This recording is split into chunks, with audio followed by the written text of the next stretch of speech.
হচ্ছে 5-7-24 আজকে পড়ালাম যে কোথায় কোন পজিশনে পেশেন্টটাকে রেখে হচ্ছে সিপিআর হচ্ছে পজিশনগুলো আলোচনা করা। তো ম্যান নাম্বার মনে হচ্ছে টু মুভ করে হচ্ছে পেশেন্টের কোথায় কি দেখালো। এখানে হচ্ছে অ্যাডাল্টের ক্ষেত্রে এস ধরা হয় যে আপ টু 8 ইয়ার্সের বেশি হলে হচ্ছে অ্যাডাল্টকে ধরা হয়। চাইল্ডের ক্ষেত্রে হচ্ছে 1 to 8 ইয়ার্স পর্যন্ত চাইল্ড ধরা হয়। ইনফ্যান্ট হচ্ছে আপ টু 1 ইয়ার পর্যন্ত হচ্ছে যে ইনফ্যান্ট ধরা হয়। এবার হচ্ছে এদের পালস চেক করতে হয়। পালস চেক করার সাথে হচ্ছে যে 10 মিনিট 10 সেকেন্ডের সময় হচ্ছে যে পালস চেক করবে। অ্যাডাল্টের ক্ষেত্রে হচ্ছে যে ক্যারোটাইড পালসটা হচ্ছে চেক করতে হবে এবং চাইল্ডের ক্ষেত্রে হচ্ছে ফিমোরাল পালস চেক করবে। ইনফ্যান্টের ক্ষেত্রে ফার্স্ট হচ্ছে ব্রাকিয়াল হচ্ছে পালস চেক করবে, দেন সেকেন্ড হচ্ছে যে ফিমোরাল পালস চেক করবে।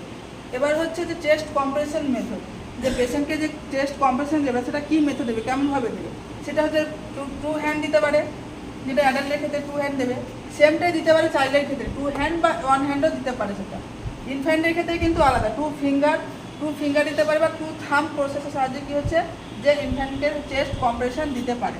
দেন হচ্ছে কম্প্রেশন ল্যান্ডমার্ক, মানে কোথায় কোথায় দেওয়া হয়, জায়গাটা কীভাবে আমরা দেখব, সেটা হচ্ছে বিটুইন দ্য নিপল লাইন। এরকম হচ্ছে একটা পেশেন্ট থাকছে, ওর হচ্ছে বিটুইন দ্য হচ্ছে স্টারনাম থাকছে, বিটুইন দ্য নিপল লাইনে দিতে পারে, বা হচ্ছে স্টারনাম যেটা থাকছে স্টারনামে হচ্ছে হাফে দিতে পারে, যে সেটাই বলছি between the nipple line lower half of the sternum দিতে পারে।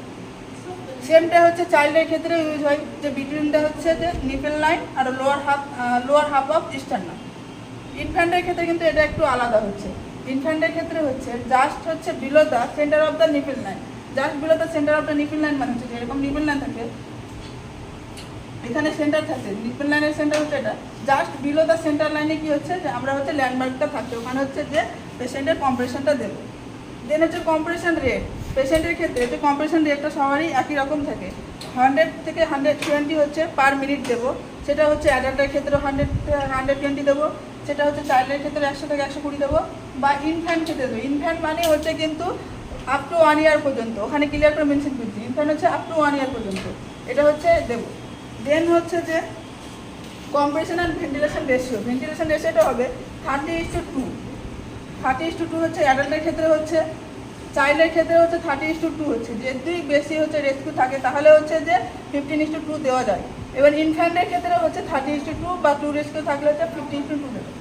দেন হচ্ছে যে চেস্ট কম্প্রেশন ডেপথটা কত দেবে, 2 ইঞ্চ, 1 ইঞ্চ ইকুয়াল টু কত হচ্ছে আমাদের, 1 ইঞ্চ ইকুয়াল টু 2.5 সেন্টিমিটার। তাহলে কি হচ্ছে আমরা 5 সেমি দিচ্ছি, বা হচ্ছে যে 2 ইঞ্চ করে হচ্ছে যে ডেপথটা দিচ্ছি, সেটা হচ্ছে যে অ্যাডাল্টের ক্ষেত্রেও দিচ্ছি 2 ইঞ্চ বা 5 সেমি দিচ্ছি, চাইল্ডের ক্ষেত্রেও দিচ্ছি 2 ইঞ্চ। দেন হচ্ছে ইনফ্যান্টের ক্ষেত্রে কিন্তু এটা হচ্ছে ডেপথটা কি হচ্ছে কম দেবো, সেটা হচ্ছে 1.5 ইঞ্চ দেবো, বা সেমিতে হচ্ছে 3.75 অ্যাপ্রক্সিমেট আসছে। এটা ক্লিয়ার। ডেপথ এটা কিন্তু 2 ইঞ্চ বলেছি, 2 সেন্টিমিটার কিন্তু বলিনি, 2 ইঞ্চ বলেছি। বাট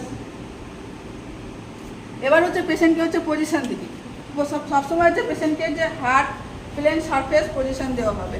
এবার হচ্ছে নিউবর্নের ক্ষেত্রে, নিউবর্ন পেশেন্টের ক্ষেত্রে কী বলতো, যে ওদের হচ্ছে যে চেস্ট কম্প্রেশন আর ভেন্টিলেশন রেশিওটা কিন্তু আলাদা হবে। ওদের চেস্ট কম্প্রেশনের সাইডটা কী হচ্ছে, লোয়ার 1/3 অফ দ্য স্টারনাম আসছে, ওদের সাইডটা হচ্ছে 90:13 আসবে, তাহলে 3:1 আসছে কম্প্রেশন আর ভেন্টিলেশন হচ্ছে রেশিও। এবং পেশেন্টকে হচ্ছে যে আগে হচ্ছে সিপিআর স্টার্ট করার আগে আমাদেরকে ABC প্রসেস মেনটেন করতে হবে, এয়ারওয়ে ব্রিদিং সার্কুলেশন কী হচ্ছে আমাদেরকে মেনটেন করতে হবে। তাহলে এয়ারওয়ে কী হচ্ছে আমাদেরকে ক্লিয়ারেন্স করতে হবে, ওপেন এয়ারিয়া করতে হবে। তাহলে হচ্ছে যে ফার্স্ট কী করবো, হেড টিল করবো, 3 লিড করবো, এবং হচ্ছে যদি হেড ইঞ্জুরি পেশেন্ট থাকে আমাদের কাজ হচ্ছে যে পেশেন্টকে সব থেকে হচ্ছে যে যেখানে আঘাত হচ্ছে সেখানে আঘাত না দেওয়া। এবার কোনো পেশেন্টের ধর কি পেছনের দিকে ধর কি ধাক্কা লেগেছে বা লেগেছে, ওকে তো কখনোই আমি যে হেড টিল করবো তাহলে আরও সেই জায়গাটা আঘাত হবে, তাহলে সেই জিনিসটা করবো না। তাহলে হচ্ছে যে হেড টিলটা কাতে কাতে হচ্ছে, তাহলে সেখানে আমরা একটা প্রসেস মেনটেন করি, সেটা হচ্ছে জ থ্রাস্ট ম্যানুভার প্রসেস। সেই প্রসেসটা কাদের ক্ষেত্রে হয়, স্পাইনাল কর্ড ইঞ্জুরি বা হেড ইঞ্জুরি, এই পেশেন্টদের ক্ষেত্রে হচ্ছে যে করা হয়, বা হচ্ছে বা হচ্ছে যে সার্ভাইকাল যেটা ইঞ্জুরি যেটা বলছে এইটুকু।